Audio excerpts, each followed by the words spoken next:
Hello, welcome to let's learn how to learn. आज हम आए हैं अपने एक नए क्वेश्चन के साथ जो ऑर्डिनरी डिफरेंशियल इक्वेशन का है, प्रीवियस ईयर सीएसआर का है। ओके, देखते हैं क्वेश्चन क्या कहता है।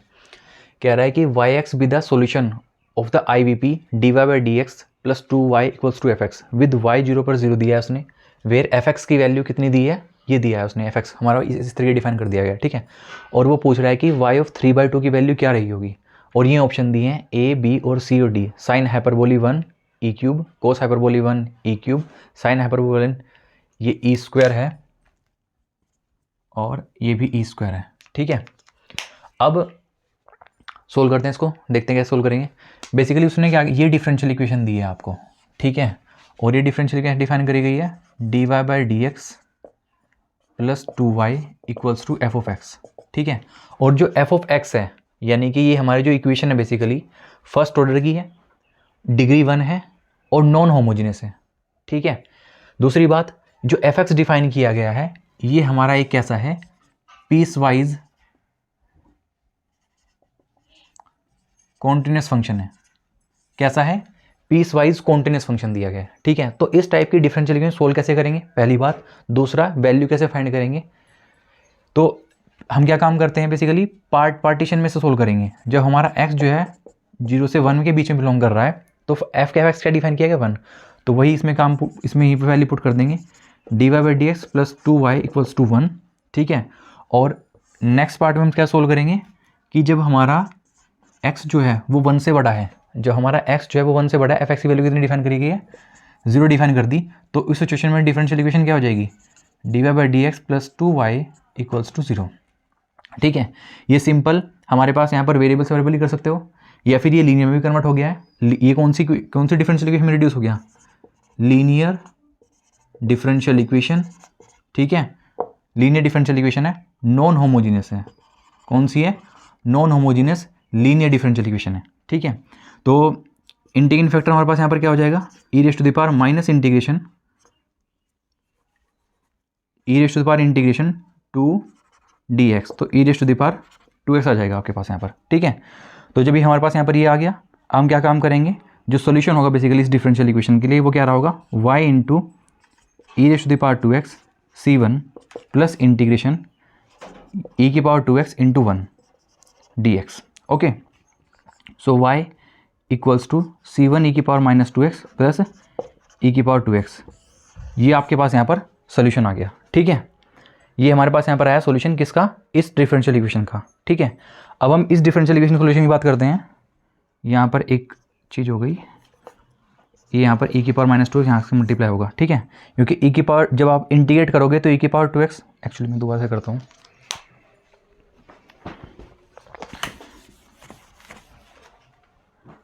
क्या कह रहा है वो, y into e raise to the power 2x c1 plus integration, और हमारे पास यहाँ पर क्या दिया है, e की power 2x into 1 into D x, ठीक है। y इंटू ई की power 2x step by step कर देता हूँ, प्लस e की पावर 2x अपॉन 2, इसका इंटीग्रेशन जो होगा हमारे पास यहाँ पर, ठीक है, e की पावर 2x का। और यहाँ पर वैल्यू क्या हो जाएगी, c1 e की power minus 2x plus 1 upon 2, ये आपकी वैल्यू हो जाएगी। बिकॉज e की पावर 2x यहाँ पर जाएगी, e की पावर माइनस 2x हो जाएगा और ये हमारा 1 हो जाएगा, ठीक है। ये हमारा आ गया इस वाले इंटरवल के लिए सोल्यूशन। अब अगले की बात करते हैं। यहाँ पर सिंपल वेरिएबल से वेरिएबल हो जाएगा, d y by d x equals to 2y minus 2y, तो d y upon y equal to minus 2 d x. Integrate both side, जब हम इसे इंटीग्रेट करेंगे तो हमारे पास यहाँ पर क्या हो जाएगा, d y upon y minus 2 integration d x plus c2, ठीक है। यहाँ पर c1 कॉन्स्टेंट ऐड किया है, यहाँ पर c2 कॉन्स्टेंट ऐड कर रहे हैं, ठीक है। और ये हो जाएगा log y minus 2x plus c2, ठीक है। तो y ऑफ x की वैल्यू कितनी हो जाएगी यहाँ से, e की power minus 2x plus e की पावर c2, ठीक है। और इस e की पावर c2 को मैं एक नया कांस्टेंट दे रहा हूँ वैल्यू, ठीक है। वो वैल्यू मान लो c3, y of x equal to c3 e की पावर माइनस 2x। ये आपका सोल्यूशन आ गया। तो हमारे पास यहाँ पर दो सोल्यूशन ऑब्टेंड हुए हैं बेसिकली। अगर मैं डिफाइन करूँ अपने सोल्यूशंस को, y ऑफ x बेसिकली क्या हो गया कि अगर x हमारा 0 से 1 के बीच में है तो सॉल्यूशन क्या आया, C1 e की पावर माइनस 2x प्लस 1/2, ठीक है। C1 e की पावर माइनस 2x प्लस 1/2। और अगर हमारा जो x है अगर वो 1 से बड़ा है, अगर x हमारा 1 से बड़ा है तो हमारे पास यहाँ पर वैल्यू कितनी आई इसकी, C3 e की पावर माइनस 2x, ठीक है। वैल्यू क्या बोल रहा है वो y की पावर 1/3, y ऑफ 3/2 की वैल्यू बोल रहा है। y ऑफ 3/2 लाया करेगा इस पर्टिकुलर इंटरवल में, क्योंकि x की वैल्यू 3/2 है तो 1 से बड़ी हो गई तो यहाँ लाया करेगी, लेकिन उसके लिए मुझे C3 की वैल्यू पता होनी चाहिए, ठीक है। अब यूज़ किसका करेंगे, गिवन और क्या दिया उसने ये भी तो दिया है उसने। और जब उसने ये दिया है, लेकिन इसको पुट करने का भी तरीका होगा, क्योंकि जीरो सिर्फ इसमें लाई कर रहा है, जीरो के लिए ये डिफाइन होगा, ये नहीं डिफाइन होगा। तो इसके लिए मुझे C1 की वैल्यू निकालूंगा और फिर वहाँ से मैं कॉन्टिन्यूटी की प्रॉपर्टी लगाऊंगा, देन उसके बाद हम C3 निकाल लेंगे और फिर हम सॉल्यूशन की वैल्यू निकाल लेंगे। ओके, तो यहाँ से क्या हुआ, y@0 निकाला मैंने, y@0 कितना डिफाइन किया गया, 0 डिफाइन किया गया। यहाँ वैल्यू पुट करूँगा मैं, तो C1 प्लस 1/2 इक्वल टू 0। तो C1 की वैल्यू कितनी हो गई, माइनस 1/2। यहाँ पर पुट कर देता हूँ, y of x equal to the minus 1/2 e की पावर माइनस 2x प्लस 1/2। अगर x हमारा क्लोज इंटरवल 0 1 में है और अगर x हमारा 1 से बड़ा है तो C3 e की पावर माइनस 2x, ठीक है। ओके, अब बात क्या हुई यहाँ पर, y ऑफ x निकल गया, अब मुझे C3 वैल्यू फाइंड करनी पड़ेगी। तो इस C3 की वैल्यू फाइंड करने के लिए मुझे कॉन्टिन्यूटी का यूज़ करना पड़ेगा। अब क्या बात आती है यहाँ पर, क्योंकि सॉल्यूशन है डिफरेंशियल इक्वेशन का, बिकॉज जो y ऑफ x है बेसिकली ये सॉल्यूशन है हमारे पास इस डिफरेंशियल इक्वेशन का, तो ये सेटिस्फाई करेगा, उसको सेटिस्फाई करेगा तो हमारे पास यहाँ पर डिफरेंशिएट भी हो रहा होगा बेसिकली एक बार ये, और डिफरेंशिएट हो रहा होगा तो कॉन्टिन्यूस रहा होगा। तो कॉन्टिन्यूटी प्रॉपर्टी यूज़ करते हैं कहाँ पर, 1 पर, ठीक है। तो उसका मतलब क्या होगा, 1 पे कॉन्टिन्यूस रहा होगा, और 1 पे कॉन्टिन्यूस रहा होगा इसका मतलब क्या होता है, LHL RHL equal to function value equal to y of 1, ठीक है, ठीक है, ये वाली बात रही होगी। तो उसके लिए हम क्या काम करेंगे, LHL कहाँ से निकलेगी, यहाँ से, RHL कहाँ से निकलेगी, यहाँ से, ठीक है। तो limit x tending to 1 negative y of x, limit x tending to 1 positive y of x at y of 1, ठीक है। अब यहाँ से निकाल लेते हैं वैल्यू बेसिकली किसकी, इन दोनों कंपेरिजन कर लेते हैं बेसिकली इसका। तो डायरेक्टली वैल्यू हमारे पास यहाँ पर लिमिट कितनी हो जाएगी, लिमिट हो जाएगी हमारे पास यहाँ पर माइनस 1/2 e की power minus 2 plus 1/2 is equal to C3 e की पावर माइनस 2। ये वैल्यू हो जाएगी, यहाँ से आप निकाल कर देखना कि LHL और RHL आपकी क्या आ रही है, ठीक है, यही आएगी वैल्यू। ओके, फिर यहाँ पर C3 वैल्यू निकाल लेंगे। C3 वैल्यू निकालने के लिए e की पावर माइनस 2 से मैं डिवाइड करूँगा, क्योंकि नॉन जीरो वैल्यू है, डिवाइड कर सकता हूँ बेसिकली मैं।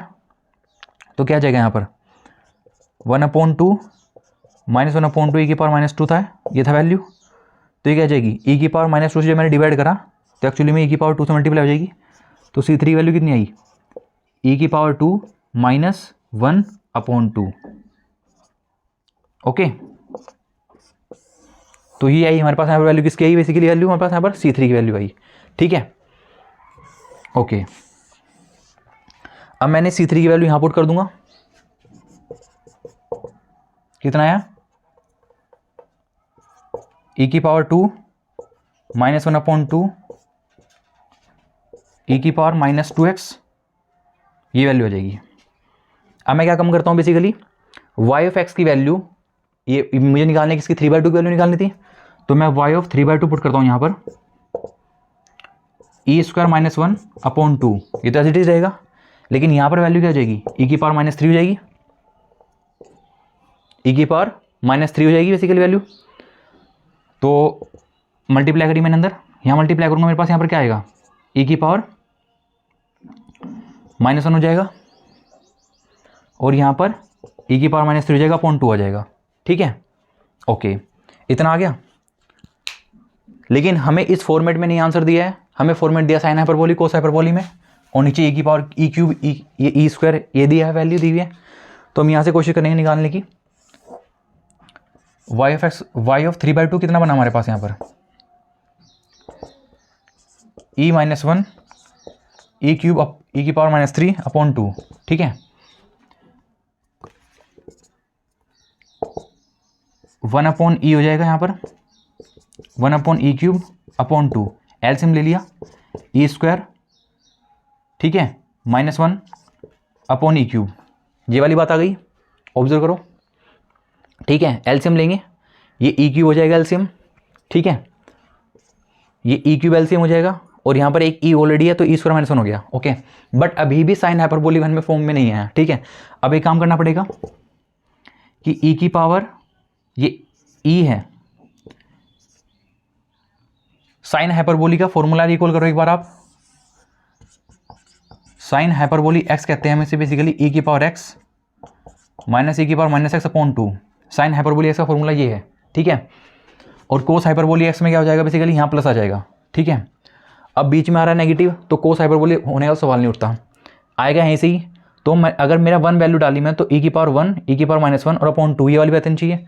तो मैंने क्या करा, मैंने क्या काम किया, ऑब्जर्व करना मुझे, मैंने 1/e² बाहर रखा, ठीक है, और यहाँ पर e² -1 था और अपॉन 2e ले लिया मैंने, ठीक है, अलग अलग किया मैंने बेसिकली। तो यहाँ पर e माइनस e इनवर्स हो जाएगा, अपॉन 2 आ जाएगा, और ये 1/e² हो जाएगा, ठीक है। ये समझ में आया कैसे किया, सिंपल वे में।